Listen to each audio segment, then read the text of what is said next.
인도하시니 소망이 춤추네. 어둠 속에 빛이 되어 날 깨우시는 사랑, 그 손길을 느끼며 기도 올립니다. 주님의 은혜 속에 내 맘 쉬어가네.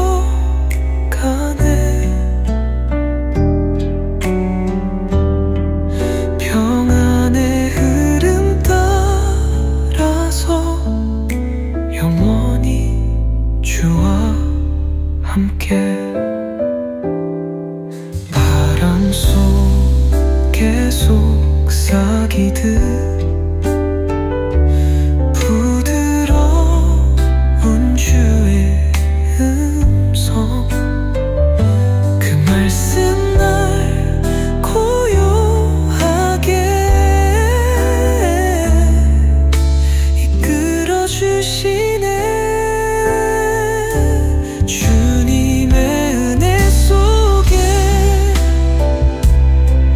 내 맘 쉬어가네.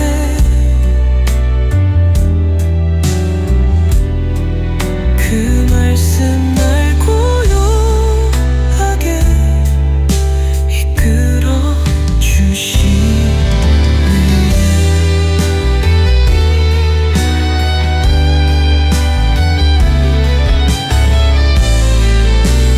나갑니다.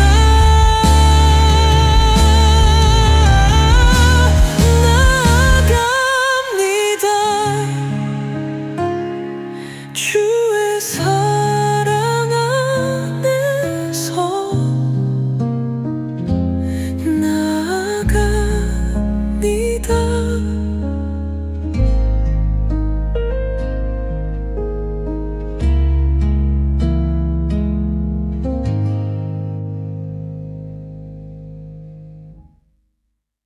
여호와의 말씀이 또 내게 임하여 이르시되, 인자야, 이스라엘 족속이 그들의 고국 땅에 거주할 때에 그들의 행위로 그 땅을 더럽혔나니 나 보기에 그 행위가 월경 중에 있는 여인의 부정함과 같았느니라.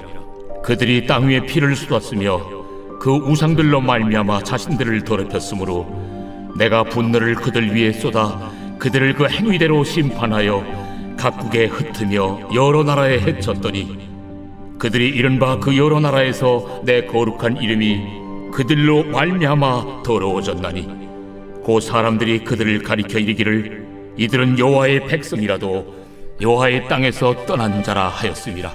그러나 이스라엘 족속이 들어간 그 여러 나라에서 더럽힌 내 거룩한 이름을 내가 아꼈노라.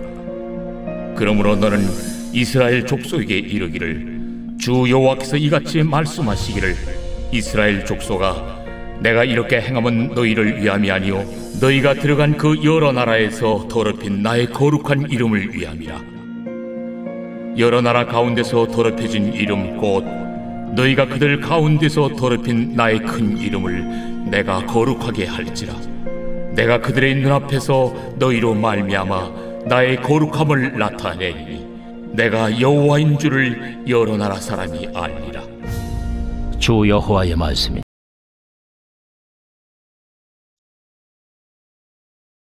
자, 여러분, 지난주에 노아 세 아들이 그 중에 한 명이 구원을 못 받았다고 말했죠. 누가 못 받았을까요? 자, 함의 아들 가나안이 구원을 못 받았다고 얘기를 안 했죠.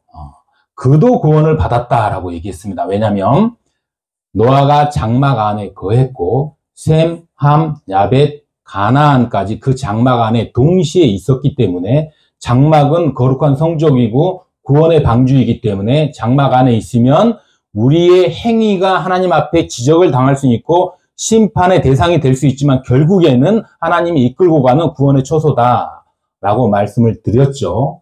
그런데 오늘 제목을 딱 보면 좀 이상하지 않아요?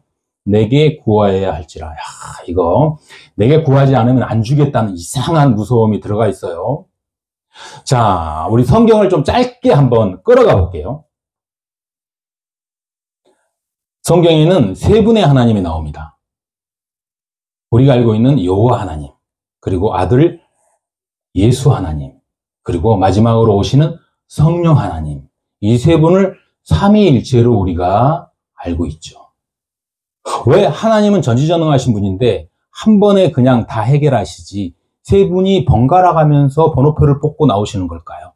왜? 한 번에 다 끝내도 되는데 아버지 혼자 일을 할 수 없어서 그랬을까요? 이게 바로 하나님의 구속사입니다. 하나님의 뜻이 있는 것이에요.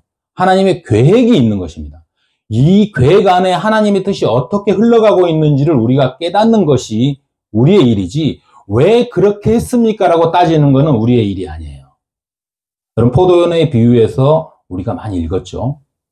자, 하나님이 우리 안에 직접 나타나지 않으세요. 왜냐하면 하나님이 영이기 때문에 직접 나타나면 우리는 다 죽어요. 그건 성경에 나와 있습니다. 자, 하나님이 우리 안에 나타나지 않아서 맨 처음 했던 말이 뭐냐? 선지자를 통해서 말씀을 보내요. 회개하라, 구원받아라, 착하게 살아라. 그런데 어떻게 됐어요? 많은 사람들이 다 죽였죠.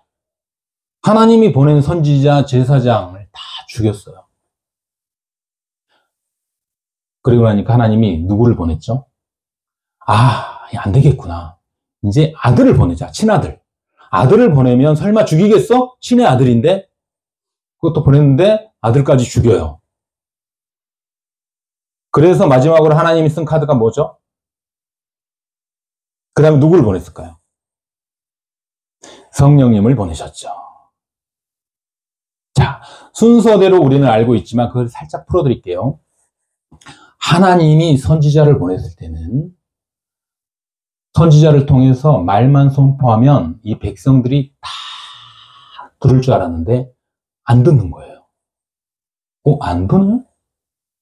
지금 내 백성, 종, 선지자들을 보낼 때 안 들어. 그럼 내가 직접 가야 되겠네?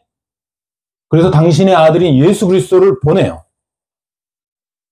아들 예수, 아들 하나님을 이 땅에 보냈는데 어떻게 돼요? 이제는 말씀이 직접 우리 앞에 와버린 거예요. 예전에는 한 사람을 통해서 왔지만 이제 그 말씀이 직접 온 거예요. 굉장히 획기적으로 가까이 온 거예요. 그런데 죽어요. 그래서 이제 어떻게 했습니까? 하나님이 마지막으로 선택한 길은 니들은 내가 가도 죽이는구나. 그러면 니들에게 선택권을 주지 않겠다. 내가 그냥 너희 안에 뚫고 들어가 버리겠다. 성령님이 우리 안에 뚫고 들어오시는 것이에요. 예수의 제자들이 마가의 다락방에서 두려워 떨고 있을 때 예수님이 부활하신 다음에 그냥 뚫고 들어오십니다. 그리고 제자들과 하나가 돼서 평안을 너희에게 끼치노라. 왜 하나님은 이렇게 복잡한 방법을 가지고 우리를 구원에 이르게 하실까요? 여러분, 동양 문화와 서양 문화가 있어요. 김창옥 씨의 그 강연에 의하면 이런 게 있습니다. 자, 한국에서 저희 딸이 설거지를 하다가 접시를 깨트렸어요. 그러면 한국 부모님은 뭐라고 합니까? 우리 가정 말고 김창옥 강연대로만 하면 다 깨부러라. 그거 하나 갖고 되겠냐? 싹 다 부셔버려야? 이렇게 한답니다. 여러분, 이 안에 부모님의 사랑이 없습니까? 있어요. 한국만의 표현 방법이에요. 시골에 갈수록 또 그게 심하고 지방에 갈수록 심해요. 그 안에는 사랑이 있습니다. 표현 방법, 문화가 다를 뿐이에요. 자, 미국에 가면 이 같은 일이 벌어졌을 때, 자녀가 접시를 깼을 때 맨 처음에 부모가 뭐라고 할까요? 이소은 양?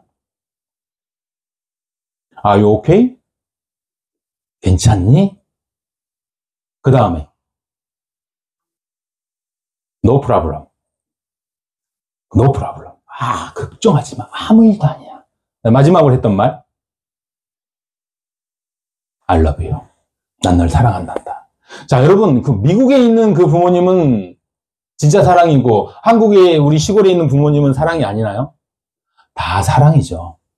사랑의 방식이 다른 거예요. 하나님의 방식이라는 게 있는 것이에요. 그 안에 사랑은 반드시 들어가 있습니다. 내게 구하여야 할지라. 자, 이 본문으로 한번 들어가 볼게요. 하나님은 오늘 이 본문에서 어떻게 우리에게 사랑을 표현하고 계시는지, 자, 보겠습니다. 에스겔 36장 16절 다 같이 읽겠습니다. 여호와의 말씀이 또 내게 임하여 이르시되. 아멘. 자, 이 내게 임하여라. 여기 내게, 나는 누구일까요? 나. 그 밑에 답 있잖아요. 에스겔이라고 써있어요. 에스겔. 자, 에스겔에게 하나님의 말씀이 임해서 그 에스겔이 말을 받아가지고 쓴 책이 바로 에스겔서예요. 왜 하나님이 에스겔에게 지금 이 상황을 끌고 가고 있는 것일까요? 여러분, 에스겔은 누구죠? 그냥 선지자예요. 제사장 역할도 하고 있습니다. 에스겔은 어느 시대 사람인가요? 남유대 사람이에요. 그럼 시기적으로 지금 어떤 시기입니까? 바벨론에 잡혀가가지고 중내산에 오늘 내일 하고 있는 시기예요. 자, 이스라엘의 역사에 대해서 살짝 언급을 해드리겠습니다. 이스라엘은 과거에 족장 시대였어요. 아브라함, 이삭, 야곱 12아들. 족장이 제사장과 왕의 역할을 다 했어요. 그리고 나서 제사장들의 시대가 왔어요. 우리가 흔히 아는 모세, 엘리, 사무엘. 그리고 나서 온 게 왕정시대예요. 자, 왕정시대는 두 개로 나눠집니다. 통일왕국과 분열왕국으로 나눠져요. 통일왕국의 초대 왕은 누구죠? 혹시 아시는 분? 사울왕 맞습니다. 사울왕이 초대 왕이에요. 우리는 항상 이런 꿈을 꿉니다. 다윗이 초대 왕이었다면 참 좋았을 텐데 왜 하나님은 일하는 방법을 저렇게 끌고 가실까? 사울이 초대 왕이고 두 번째 왕이 다윗, 세 번째 왕이 솔로몬입니다. 이 셋이 40, 120년간 통치를 했을 때를 통일왕국 시대라고 그래요. 그리고 솔로몬이 패망하여 죽고 나라가 남북으로 갈라집니다. 그걸 분열왕국 시대라고 그래요. 자, 북쪽에 있는 나라는 북이스라엘, 남쪽에 있는 나라는 남유대, 남유다, 뭐 이렇게 얘기를 해요. 북쪽은 250년의 통치를 끝낸 다음에 호세아 왕을 마지막으로 아수르에게 멸망당합니다. 그게 722년이에요. BC입니다. 그리고 나서 150년쯤 뒤에 남유대가 바벨론에게 멸망당해요. 바벨론이 남유대를 쳐들어왔을 때는 4번의 침공을 합니다. 자, 첫 번째 침공 606년에 어떤 일이 있었냐면 이스라엘의 유명한 소년, 너희가 준 음식을 먹지 않겠다라고 강하게 부정하던 그 소년이 잡혀가요. 이름이 뭘까요? 다니엘.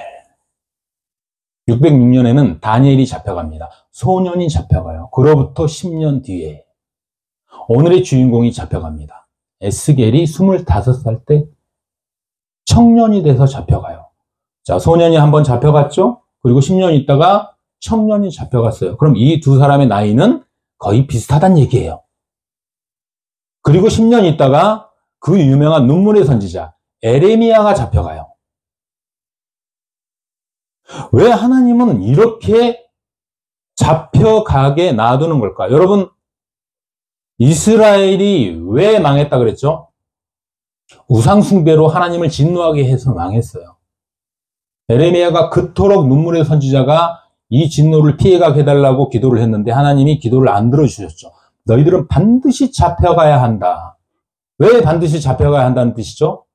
그게 나의 거룩이고 너희의 거룩이다. 내가 너희를 깨끗게 하기 위해서 잡혀가게 할 것이야. 그러니까 너희가 아무리 기도해도 그 기도는 내가 안 들어주겠다. 오늘 에스겔서 1장에 보면 이런 얘기가 나옵니다. 내가 너를 잡혀가게 했다.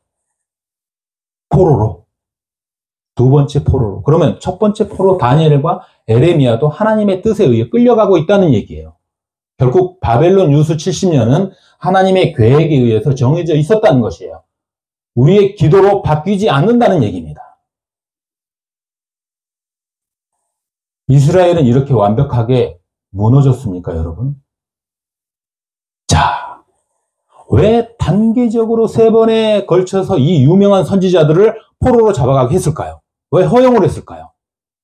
다니엘이 느부갓네살 바벨론 왕에 잡혀가서 했던 일이 뭐냐면 궁궐을 정화시켰어요. 여호와의 증인으로 살아가면서 느부갓네살 왕부터 그 여러 신하들을 하나님의 말씀으로 정화를 시켰어요. 이방인의 구원에 선지자 역할을 했던 거죠. 그 소년이. 그리고 청년 에스겔은 똑같이 잡혀가서 뭘 했냐? 잡혀간 백성들을 위로했어요. 이스라엘 백성들을. 소년이 일을 하고 청년이 일을 하고 그리고 중년에서 노년으로 넘어가는 에레미야가 남은 자, 이스라엘의 남은 자, 이스라엘의 본토 고국에 남아서 남은 자들을 또 위로했어요. 하나님은 이렇게 포로기에도 계속 선지자들을 선택해서 하나님의 말씀의 복음이 전파되고 구원이 흐르고 있다는 것을 성경을 통해서 우리에게 알려주고 계시는 것이에요. 내가 너희를 포기하지 않았다. 반드시 데려올 것이다. 그래요. 바로 그 에스겔이 오늘 36장 16절에 하나님의 말씀을 받아서 선포하고 있는 것입니다. 이제 다음 구절로 넘어가 보겠습니다. 다 같이 읽겠습니다. 인자야, 이스라엘 족속이 그들의 고국 땅에 거주할 때 그들의 행위로 그 땅을 더럽혔나니 나 보기에 그 행위가 월경 중에 있는 여인의 부정함과 같았느니라. 아멘. 인자야 그러면 보통 우리는 예수 그리스도를 많이 얘기합니다. 예수 그리스도는 인자라고 하는 이유는 사람의 아들이기 때문에, 사람한테서 태어난 아들이기 때문에 인자란 표현을 쓰기도 하고요. 또한 에스겔에서는 에스겔을 인자라고 여호와 하나님께서 얘기하기도 합니다. 나중에 이 인자는 예수 그리스도까지 예표되는 상징이라고 성경학자들이 얘기를 하고 있습니다. 자, 하나님께서 에스겔에게 이스라엘 족속이 어떤 죄를 지었는지를 지금 얘기하고 있는 것이에요. 그들이 고국 땅에 거주할 때, 고국이란 말은 뭐죠? 이스라엘 본토 거주할 때 그들의 행위로 그 땅을 더럽혔나니, 행위로 그 땅을 더럽혔다는 얘기는요, 크게 보면 안식을 취하지 않는, 희년을 취하지 않아서 땅을 더럽혔다는 얘기가 있고요. 그리고 짧게 보면은 이들이 현재 이 땅에서 하나님의 거룩을 훼손하는 범죄를 저질렀다는 뜻입니다. 왜 그 땅이 중요한가요? 그 땅에 하나님이 계시잖아요. 여러분, 시온성 예루살렘에 하나님이 계십니다. 그 땅을 지금 더럽히고 있다는 거. 하나님과 같이 있는 거룩한 땅인데 더럽혔다는 것이, 죄를 지었다는 얘기입니다. 그 땅을 더럽혔나니 나 보기에 그 행위가 월경 중에 있는 여인의 부정함과 같았느니라. 여러분, 이 부분은 레위기에 나와 있는 얘기인데요, 월경 중에 있는 여인이 듣기엔 되게 기분이 나쁜 얘기입니다. 월경 중에 있는 여인을 나쁘다는 게 아니고 하나님은 피의 소중함을 얘기하는 것이에요. 피를 땅에 떨어뜨리면 안 된다 그러잖아요. 왜냐하면 피는 생명이 담겨있기 때문에. 근데 왜 월경 중에는 여인의 부정할까요? 여인의 월경 중에는 피가 땅으로 떨어져서 버려지잖아요. 자기의 소용을 다 갖지 못하는 것이에요. 그래서 이 여인이 만지는 것, 입는 것 다 부정하다라고 레위기에 나와 있습니다. 그러니까 지금 월경 중에 있는 여인의 부정함을 얘기하고 싶은 것이 아니라 그것을 들어서 쓰고 있는 것이에요. 너희들의 행위가 그 생명이 땅에 떨어지는 것처럼 그처럼 악하다라고 있는 것을 비유적으로 얘기하고 있는 것입니다. 자, 다음 절 다 같이 읽겠습니다. 그들이 땅 위에 피를 쏟았으며 그 우상들로 말미암아 자신들을 더럽혔으므로 내가 분노를 그들 위에 쏟아 그들을 그 행위대로 심판하여 각국에 흩으며 여러 나라에 해쳤더니. 아멘. 여러분, 그들이 누구예요? 이스라엘 백성들이잖아요. 이스라엘 백성들이 죄를 좀 지은 거예요. 그런데 생명의 피를 땅에 쏟은 월경 중에 있는 여인과 같은 죄를 지었다라고 얘기를 하는 것입니다. 그 대표적으로 뭔 죄를 지었냐? 우상을 섬겼다. 바로 다음 절에 나오잖아요. 우상들로 말미암아 자신들을 더럽혔으므로. 왜 더럽혔습니까? 이스라엘 민족은 하나님이 함께하는 선한 거룩한 민족이란 말이에요. 그런데 우상이 들어가면 당연히 더럽혀지는 것. 너희 스스로 더럽혀졌구나 라고 하나님이 지금 지적을 하고 있는 것이에요. 그래서 내가 화가 났다. 이 분노를 이스라엘 민족에게 쏟아내겠다. 참 아버지답지 않은 얘기죠. 창조주답지 않은 얘기예요. 쏟아내겠다.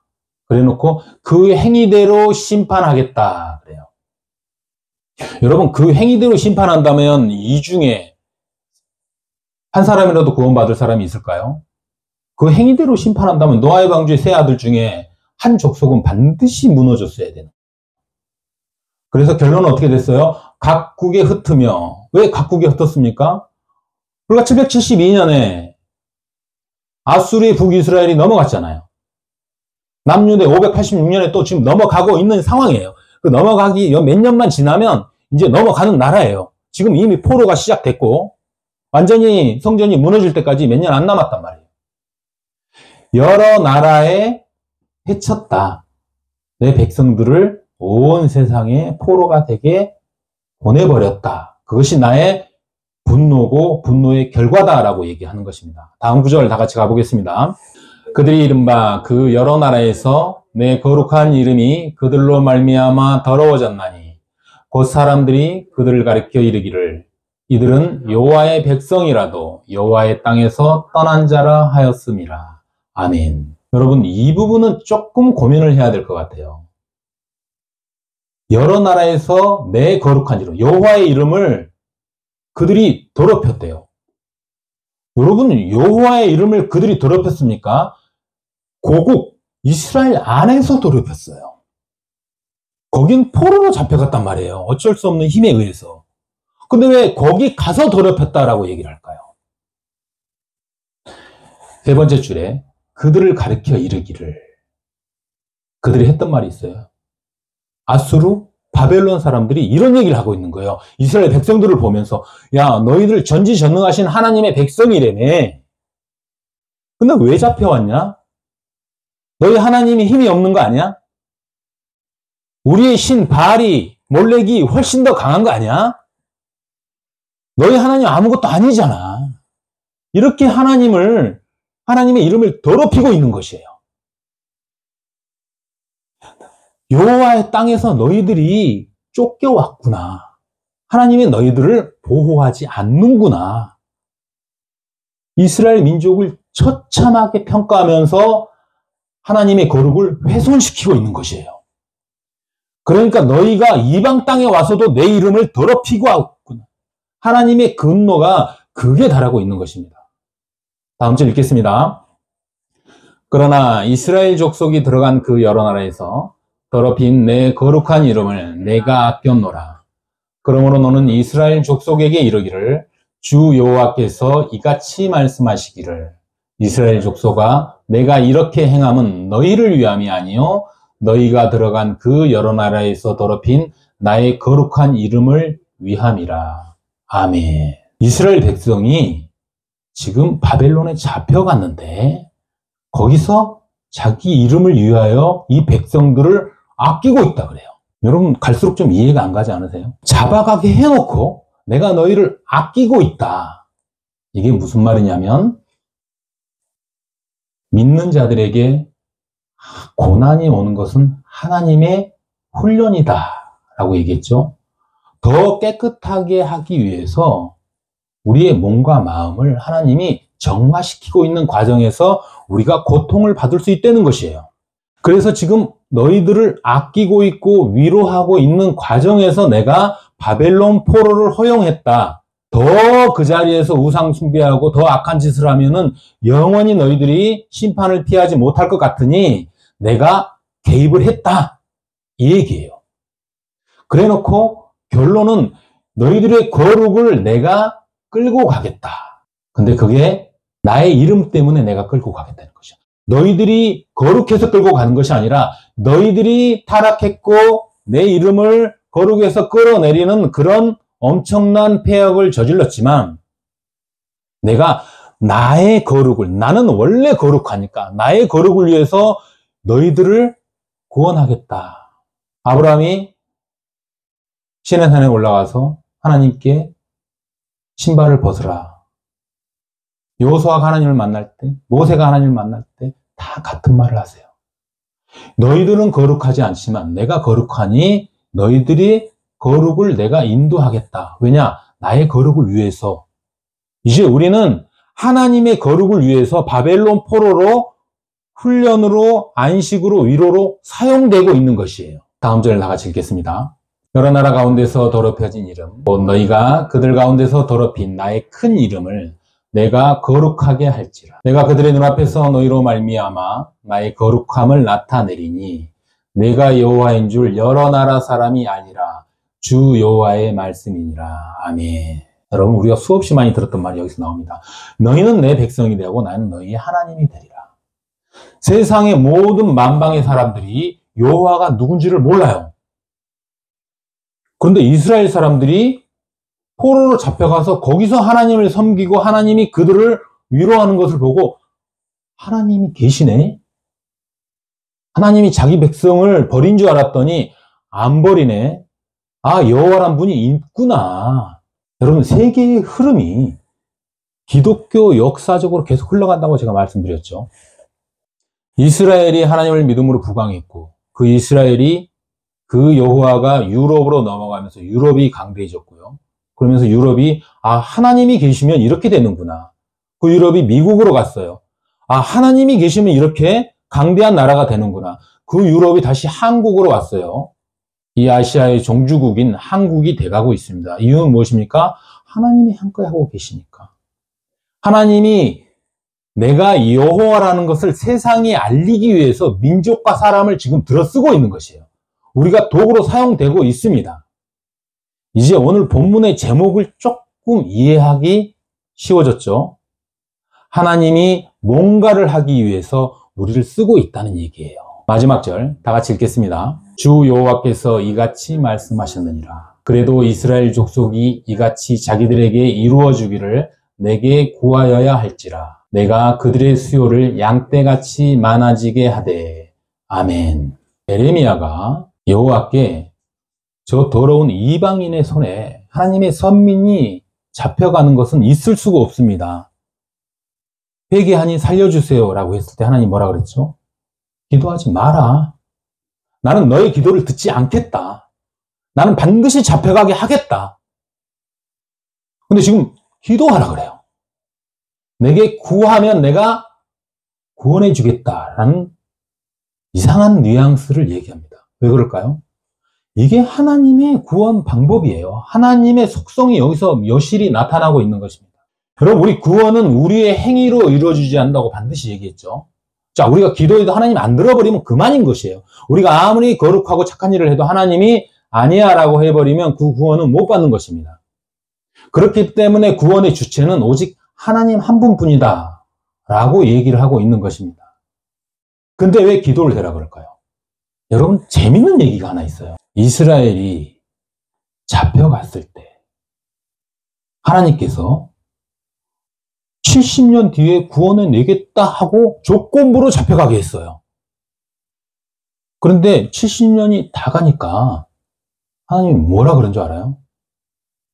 잡혀가기 직전에 이런 얘기를 했어요. 에레미야가 그런 말을 선포하기 전에 너희들은 기도해라. 기도해라. 계속 기도해라. 그럼에도 불구하고 기도해라 그래요. 그래놓고 에레미야가 살려달라니까 기도하지 마라 그래. 안 듣겠다고. 화가 났다는 얘기예요. 그리고 잡혀갔어요. 이 사람들이 기도를 했겠어요? 안 했겠어요? 했겠죠. 그런데 하나님이 말도 안 되는 얘기를 해요. 자, 이제 포로 귀환이 스룹바벨부터 시작해서 이루어집니다. 그때 뭐라고 얘기하냐? 많은 선지자들이 그때 뭐 느헤미야부터 많은 사람들이 하나님께 기도를 해요. 하나님 왜 우리를 구원해주지 않습니까? 그랬더니 하나님 뭐라 그래요? 내가 깜빡했다. 나 너희들 70년 뒤에 데려오기로 했지? 나 잊어버렸어. 근데 너희가 기도를 해서 내가 생각이 다시 난 거야. 야, 너희가 기도 안 했으면 내가 큰일 날 뻔했네? 이게 얼마나 웃기는 뉘앙스예요. 70년 뒤에 구해주기로 조건부로 보내놓고 우리가 기도를 했기 때문에 깜빡했다가 생각이 났다는 얘기예요. 그래서 구원을 해줬다는 모든 공로를 우리에게 돌리고 있는 것입니다. 하나님이 능력이 없어서 우리를 구원하는 게 아니고 못하시는 게 아니고 능력이 있는데도 불구하고 모든 공로를 우리에게 주기 위해서 기도해라고 하는 것이에요. 너희가 기도해서 내가 너희를 구원한 거야. 구원의 주체가 너희에게 있단다. 이게 하나님의 구속사예요. 그걸 가지고 우리가 기도를 했기 때문에 구원받았고 기도를 안 했기 때문에 구원을 못 받는다라고 평가를 하면 하나님의 구속사를 잘못 읽어내고 있는 것이고요. 우리는 기도를 하나 안 하나 하나님이 반드시 우리를 구원해 주십니다. 그렇지만 우리가 기도를 했을 때 어떤 증상이 벌어지냐? 너희가 기도해서 구원을 받았구나 하고 하나님이 우리를 칭찬해 주는 것이에요. 너희 때문에 구원을 줬다. 너희 때문에 구원이 완성됐다라고 얘기를 해주고 싶은 거예요, 하나님이. 자, 제가 집에서 저희 딸에게 설거지를 시켰어요. 용돈을 주고 싶은데 그냥 용돈을 주면 용돈의 소중함을 모르잖아요. 그래서 설거지를 시킵니다. 그리고 설거지를 하고 나면 용돈을 줘요. 야, 네가 설거지를 해서 이 돈을 벌었구나. 너의 수고로 말미암아 네가 뭔가를 얻었구나라고 딸에게 칭찬을 해주는 것이에요. 너가 수고해서 벌었다라고 딸의 모든 행위를 가치 있게 쳐주는 것이에요. 원래는 내가 주고 싶었던 용돈인데 그냥 주면 귀함을 모르니까 자기가 수고해서 얻으면 되게 귀한 줄 알 거 아닙니까? 말씀 맺겠습니다. 하나님은 깜빡하고 구원을 잃어버리시는 분이 아니에요. 하나님은 다 할 수 있습니다. 노아의 8 식구를 살리기 위해서 온 세상을 멸망시킬 수 있는 분이에요. 근데 굳이 그때 선지자, 왕, 제사장, 아들, 성령님을 보내서 우리를 구속의 언저리로 계속 끌고 가고 있는 것입니다. 왜 그럴까요? 우리를 너무 사랑해서, 우리를 너무 귀하게 홀로 두지 않고 평생 내가 너희와 함께 하고 있다 라는 것을 가르쳐주고 싶고요. 평생 우리와 함께 하고 싶은 것이에요. 그래서 우리가 자꾸 조금씩 떠나려고 하면은 회초리를 드는 것입니다. 우리가 하나님을 멀리 하려고 하면은 막대기를 드는 것이에요. 같이 가자. 내가 너와 함께 있으니까 같이 가자, 얘들아. 내 마음이 아프지만 70년 바벨론 포로를 보내면서까지 나는 너희와 함께 따라갈 거야. 바벨론 포로에 따라가잖아요, 하나님이. 에스겔을 통해서 같이 간단 말입니다. 포로 생활을 하나님이 직접 같이 우리와 하고 있는 것이에요. 그게 하나님의 구속사고 하나님의 사랑입니다. 그 큰 하나님의 구속사 안에 그 사랑을 오늘 이 에스겔의 외침 속에서 우리가 알아야 돼요. 그걸 느끼게 되면 어떻게 됩니까? 기도가 나오는 것이에요. 그래서 기도가 나오는 것입니다. 창세 때부터 말세까지 한시도 우리를 떠나지 않은 하나님 아버지 감사합니다. 어떻게든 우리를 구원하고 모든 구원을 우리 덕으로 돌리기 위해서 수고하고 애쓰시는 하나님 너무 감사합니다. 감사가 기도가 나올 수밖에 없습니다. 마지막으로 예화 하나만 드리고 마치겠습니다. 어떤 사람이 있었어요. 이 사람이 호랑이에게 계속 쫓기고 있었습니다. 도망을 가는데 막다른 길에 멈췄어요. 더 이상 갈 수가 없는 것이에요. 그래서 이제 기도를 했습니다. 히스기야의 기도, 면벽 기도를 하는 것이에요. 하나님, 내가 그동안 예배를 잘 드렸고, 헌신했고, 11조도 잘 냈고, 예배도 잘 드렸고, 정말 봉사를 열심히 했고, 전도도 많이 했는데, 내가 했던 거 조금만 봐서 나 좀 살려주시면 안 되겠습니까? 그랬더니 그걸 보고 있는 호랑이가 자기도 기도를 했어요. 하나님, 일용할 양식을 주셔서 감사합니다라고 기도를 했어요. 하나님은 누구의 기도를 더 좋아하셨을까요? 감사가 없고 자기의 행위만 드러내놓은 사람의 기도와 세상의 눈으로 보면 말도 안 되는 육식동물이 사람을 잡아먹으면서 감사의 기도를 드리는 걸 누굴 더 좋아했을까요?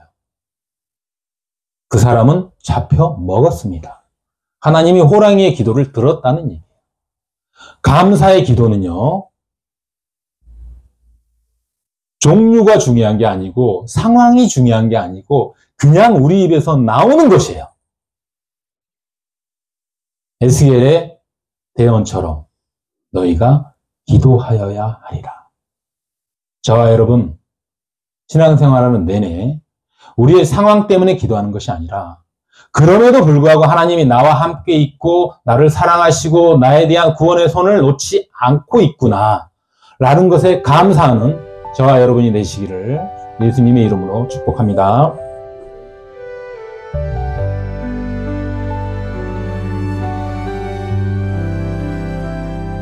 주님 앞에 나아가요.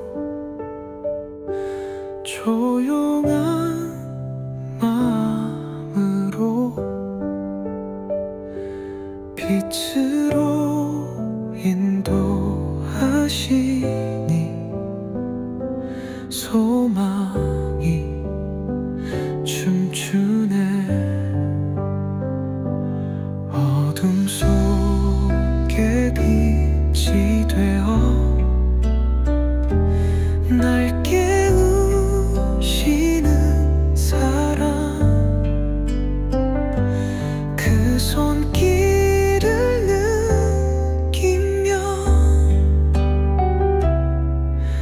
기도 올립니다. 주님의 은혜 속에 내 맘 쉬어가네.